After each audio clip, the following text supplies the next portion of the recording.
Hello दोस्तों। फिर से हमारे एक रोमांचक कहानी में आपका स्वागत है। इस कहानी को पूरा सुनिएगा। दिल को छू लेने वाली कहानी है। मेरे पति की आंखें चली गई थीं। अब उनको कुछ दिखाई नहीं देता था और मेरी सास की भी उम्र ज्यादा हो गई, तो कहीं आने जाने में बड़ा कष्ट होता था। इसलिए हमने एक गाड़ी ले ली, मगर गाड़ी चलाने के लिए ड्राइवर भी चाहिए था, तो हमने एक ड्राइवर भी रख लिया। वह हमारे साथ ही रहता था और जहां जाना होता वहां ले जाता। ड्राइवर देखने में बड़ा सुंदर था और मैं भी सुंदर और भरे हुए बदन की मालिक थी। बल्कि कहे तो जब भी कोई मुझे पहली बार देखता तो बस मेरा ही हो जाने की इच्छा रखता। अब हमारा ड्राइवर भी कुछ ऐसे ही सोचने लगा था। शुरुआत में मैंने उस पर ध्यान नहीं दिया। मैंने सोचा कुछ दिन यूं ही टल टाल दूं, लेकिन कुछ दिन बाद मैंने उस पर ध्यान देना शुरू किया। लेकिन वह मुझे आईने से तरह तरह से इशारे करने लगता था। एक बार की बात है, जब हम बाहर से लौट रहे थे तो मैंने अपने ड्राइवर से कह दिया कि वह हमारे साथ ही घर पर रह सकता है। उसको अप डाउन करने की ज़रूरत नहीं है, क्योंकि वैसे भी हमारे घर में 4 खाली कमरे पड़े थे। तब वह मान गया और हमारे घर में ही रहने लगा। पहले तो वह दूसरा दूर ही रहता था तो बुलाने में वक्त लगता था। अब बस उसे कह दो और तुरंत हाजिर हो जाता। एक रात मैं उसे खाना देने उसके कमरे में गई तो उसने कहा, मैडम आप रात को 11 बजे मिलिए, कुछ बात करनी है। मैंने कहा ठीक है, मैं कोशिश करूंगी। रात को जब मेरे पति सो गए तो मैं ड्राइवर के कमरे में चली गई। तब मैं काले रंग की नाइटी पहन रखी थी, जिसमें सब कुछ साफ साफ दिख रहा था। तब मुझे देखकर उसके चेहरे पर हैरानी थी। मैं तो जाकर सीधा उसके बिस्तर पर बैठ गई। फिर हड़बड़ा के उसने मेरा हाथ पकड़ा और बोला, आप बहुत सुंदर हैं। तब मैं हल्के से मुस्कुराई और नीचे देखने लगी। तब उसे समझ में आ गया था कि ग्रीन सिग्नल हो गया है। हेलो दोस्तों, मेरा नाम नेहा है और मैं शादीशुदा महिला हूं। हम एक छोटे से गांव में रहते थे। मेरी उम्र तब 26 साल की थी। हमारे संगीत परिवार में मेरे माता पिता और मेरा छोटा भाई और 2 बहन थीं। हम सब बहुत खुश रहते थे। तब मेरी शादी की उम्र हो गई थी, तो घर वालों ने मेरे लिए रिश्ता देखना, संगीत शुरू किया। एक दिन का रिश्ता आया।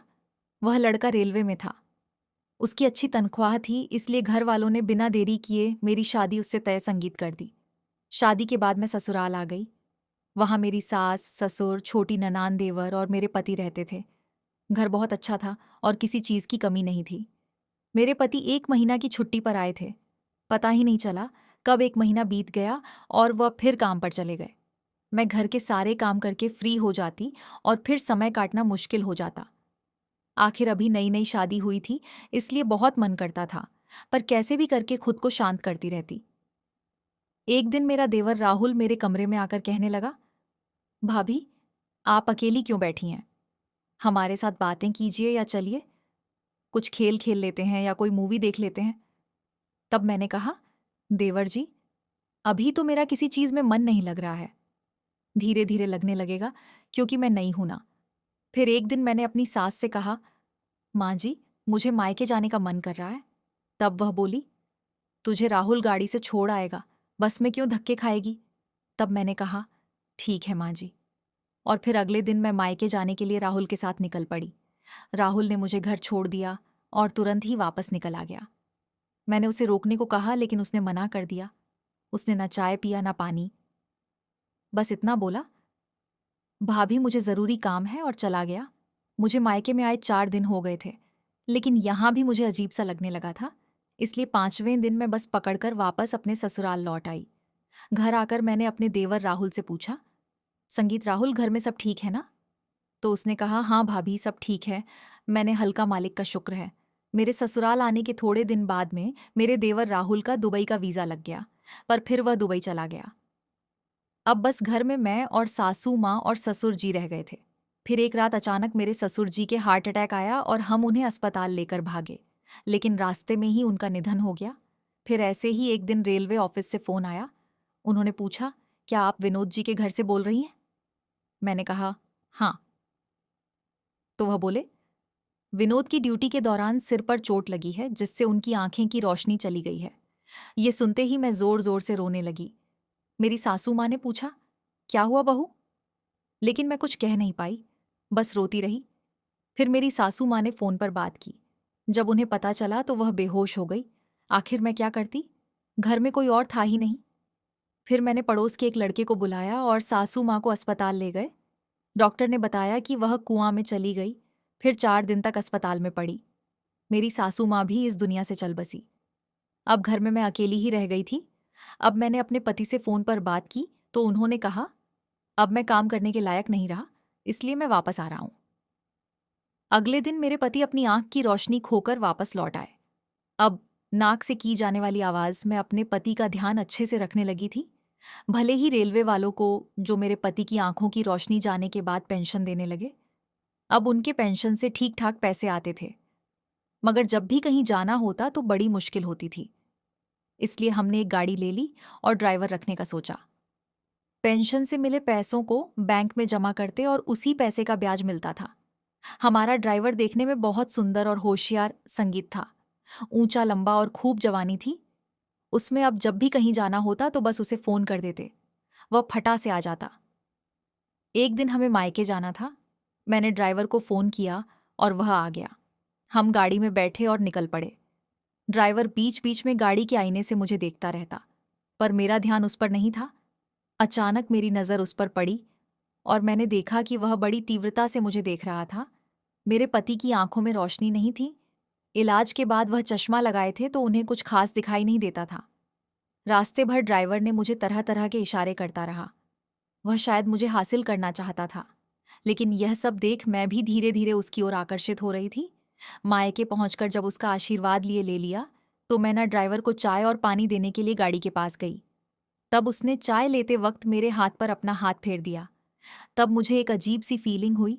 फिर कुछ देर रुककर हम घर वापस निकल पड़े। रास्ते में वह फिर से मुझे इशारे कर रहा था। घर पहुंचकर मैंने अपने पति को कमरे में छोड़ा और बाहर ड्राइवर के पास गई। फिर मैंने उससे कहा, अगर तू यहीं ठहरना चाहता है तो रुक जा, क्योंकि कल हमें पेंशन लेने जाना है। तब उसने कहा, ठीक है मैडम।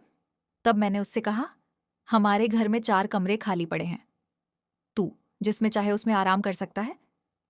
रात बहुत हो गई थी। सुबह रुकने के लिए तैयार हो गया।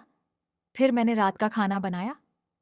पहले अपने पति को खिलाया और फिर ड्राइवर के कमरे में खाना देने गई। तब मैंने कहा, अमर खाना खा लो। मेरे ड्राइवर का नाम अमर था।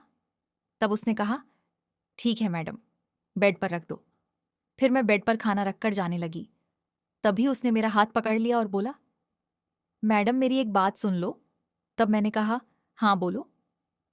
तब वह बोला, तुम बहुत सुंदर हो, पर तुम इस अंधे आदमी के साथ कैसे जिंदगी बिता रही हो। तब मैंने कहा कि पहले सब ठीक था, पर अब इनकी आंखों की रोशनी चली गई है। इस पर ड्राइवर बोला, रात को 11 बजे तक जब आपका पति सो जाए तब आकर मेरी पूरी बात सुन लेना। मैंने कहा, जो भी कहना है अभी ही कह दो। इस पर वह बोला, अभी नहीं। मैंने कहा, ठीक है, और फिर मैं वहां से चली आई। रात के करीब 11 बजे मेरे पति गहरी नींद में सो गए और मैं धीरे से ड्राइवर के कमरे में चली गई। उस वक्त मैंने काले रंग की नाइटी पहनी हुई थी, जिसमें मेरा पूरा बदन साफ साफ दिख रहा था। मुझे देखकर ड्राइवर की तो सांसें ही अटक गईं। वह मुझे बस देखता ही रहा और मैं तो जाकर सीधे उसके बिस्तर पर ही बैठ गई। फिर हड़बड़ाए हुए उसने मेरा हाथ पकड़ा और कहा, तुम बहुत सुंदर लग रही हो। फिर ड्राइवर ने मुझसे पूछा, एक बात कहूं। तब मैंने कहा, हाँ बोलो। फिर बोला, नाराज मत होना। मैंने कहा, नहीं बोलो तो सही। तब उसने कहा, क्या आज मुझे खुश कर सकोगी। तब मैं शर्माकर सिर झुका ली। तब उसे समझ में आ गया था कि मेरी तरफ से हरी झंडी मिल गई है। मेरे पति अब वैसे ही नहीं रहे थे जैसे पहले होते थे। आंखों की रोशनी चली जाने के बाद से वह बहुत कमजोर हो गए थे। और एक औरत थी, मेरे भी अपने सपने थे, मेरा पति पूरा नहीं कर सकते थे। तब उस रात मुझे वह खुशी मिली जो मैंने बहुत समय से नहीं पाई थी। उस दिन से हमारे बीच एक नया रिश्ता शुरू हो गया। अब जब भी मौका मिलता हम खुशी से एक दूसरे के साथ वक्त बिताते।